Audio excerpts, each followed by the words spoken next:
Hi, I wanted to get some tips and tricks ready for you to get phase one of our scissor cutting skills videos going. I wanted to start with how we're going to have the kids hold the scissors. So here are my scissors.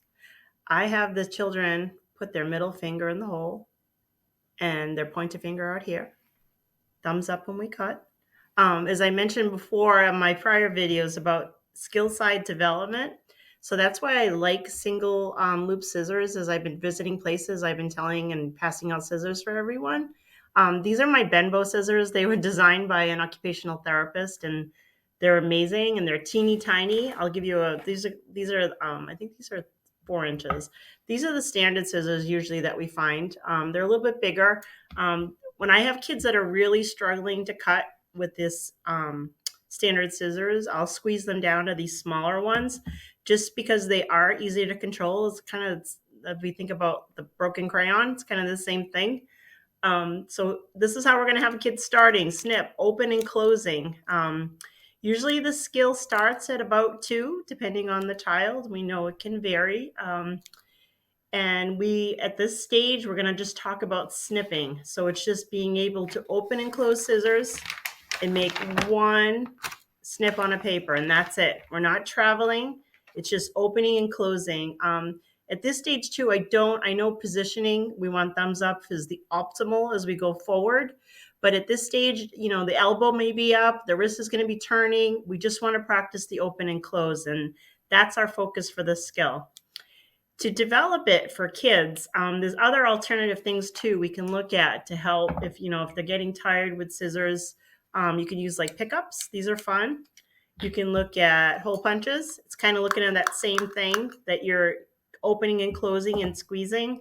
I know there's single loop scissors out there. Those are fine at this stage. So it won't have the rings. It'll just have that spring loaded.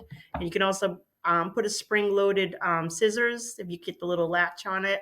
And so then the child just needs to squeeze. They don't have to think about opening them.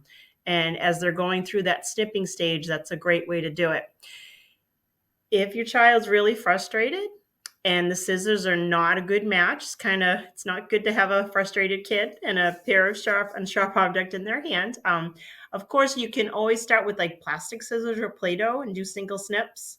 Or if they're just not there yet, tearing paper is a prerequisite for this stage. So you're working on the thing, you're working on taking one piece of paper and making it into 2. And that's also working on that bilateral integration. We're going to talk a lot about that. So it's a term that occupational therapists often use. Bilateral integration is using both of our hands at the same time for a common purpose. So that's why I really like cutting with scissors, because it's really giving both hands a really good job in order to do that. So if that makes sense, tearing paper is working on that bilateral integration, and you're also working on the pincher skill side and strengthening. So that's okay. So it's always good to have a child do that for a week or 2. Go back, introduce the scissors. You can start with something preferred. Probably the plastic scissors or Play-Doh is a good place to start.